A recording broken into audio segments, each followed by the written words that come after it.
Euzu billahi mineşşeytanirracim. Bismillahirrahmanirrahim. Elhamdülillahi rabbil alamin ve salatu vesselamu ala seyyidina Muhammedin ve ala alihi ve sahbihi ecmaîn. Evet, malum biz Ramazan ayının son 10 gününde bulunuyoruz. Peygamber Efendimiz Aleyhissalatu vesselam bu son 10 günde i'tikafa girmiştir. Bunu Hazreti Ayşe validemiz bunu haber veriyor. İşte Ramazan'ın son 10 günü gelince Peygamber Efendimiz böyle kadınlarından, hanımlarından böyle uzak durur ve mescitte, camide i'tikafa girerdi. Bu 10 günü i'tikafla geçirirdi. Ve bu i'tikaf sünnetini hiçbir zaman terk etmemiştir. Dolayısıyla i'tikaf müekked bir sünnettir. Sünneti müekkededir. Peygamber Efendimizin terk etmediği çok önemli bir sünnettir ve hakikaten de her bir Müslümanın yılda bir sefer de olsa i'tikafa ihtiyacı var. Çünkü bu i'tikaf mescitte tamamen dünyadan, dünyevi meşgaleden, evin veyahut da çocukların, artık ailenin meşgalesinden kendini kurtarıp bir nebze de olsa Rabbini güzel bir şekilde tefekkür etmesine vesile oluyor. Çünkü i'tikafta ne yapmamız lazım? İ'tikafta yani ya nafile namaz kılarız, ya Kur'an-ı Kerim'i tilavet ederiz, ya zikrederiz, ya dua ederiz kendimiz için, bütün İslam ümmeti için ve ya da Rabbimizin kudretini, sıfatlarını, azametini tefekkür ederiz. Dolayısıyla i'tikaf gerçekten önemli bir sünnettir. Gerçi i'tikaf için belirli bir zaman da yoktur. Yani senenin herhangi bir gününde, saatinde isteyen kişi niyet ederek bir camide i'tikafa girebilir. Yani Ramazan'da girmesi şart değil. Her zaman i'tikafa girilebilir. Fakat bu son 10 gün işte Leyletul Kadri bulmak, Leyletul Kadre böyle tekabül etmek niyetiyle, o duyguyla Peygamber Efendimiz Aleyhisselatü Vesselam bu son 10 günde i'tikafa girmiştir. Çünkü Peygamber Efendimiz Aleyhisselatü Vesselam yani Leyletul Kadri Ramazan ayının son 10 gününde arayın diye buyurmuştur.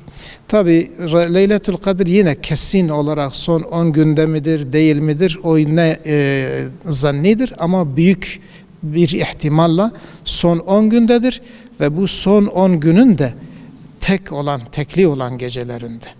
Mesela 19, 21, 23, 25, 27, 29 bu gecelerde daha çok muhtemeldir. Belki bazı rivayetler daha güçlü olur diye mesela 27'de daha meşhur olmuştur. Mesela İmam Şafii rahmetullahi aleyhi özellikle 21. gecesinde olduğunu daha çok ihtimal vermiştir. Ondan sonra da 23. gecesine daha çok ihtimal vermiştir.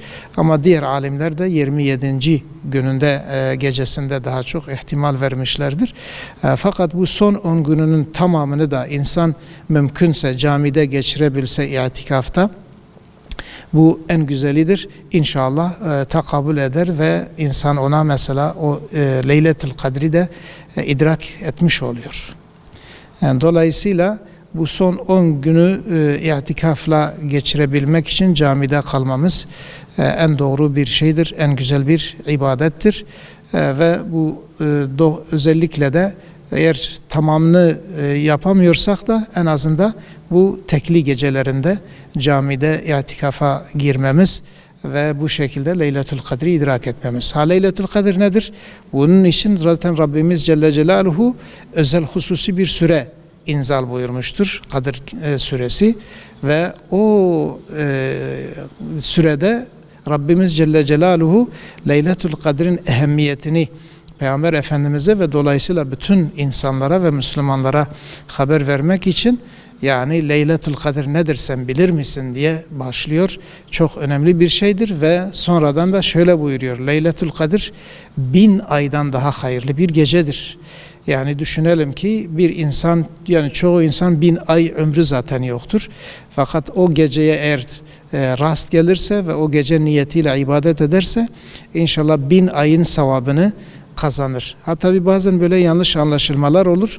Yani bir kişi hiç namaz kılmıyor ve dese ki ben o geceden bir farz namaz kılayım, dolayısıyla bütün farz namazlarım yerine gelmiş olur. O yanlıştır. Bu demek değildir. Bu demek yani oradaki sevaplar, yoksa hak, Allah Celle Celaluhu'nun farz kıldığı ve Allah'ın hakkı olduğu farzları mutlaka kılmak ve oruçları da tutmak gerekir. Bütün farzları yerine getirdikten sonra artık o diğer mesela nafile ibadetlerin sevabı 1000 aydan daha hayırlıdır ve o gecede melekler Cibril'le beraber yeryüzüne inerler. Her bir mesela Allah Celle Celaluhu'nun emrettiği herhangi bir mesele için inerler ve dolayısıyla o gece yani sabaha kadar ayet-i kerimede buyurduğu gibi fecre kadar, ki alimlerimiz diyor ki günü de o şeye tabidir. Dolayısıyla o 24 saat Allah Celle Celaluhu'nun merhametinin böyle bol bol yağdığı bir gecedir, bir gündür. Çok müstesna bir zamandır. Rabbim Celle Celaluhu bizleri onun sevabından, hayrından, bereketinden ve bütün İslam ümmetini, Müslüman kardeşlerimizi ondan mahrum eylemesin ve bizi ondan payidar eylesin.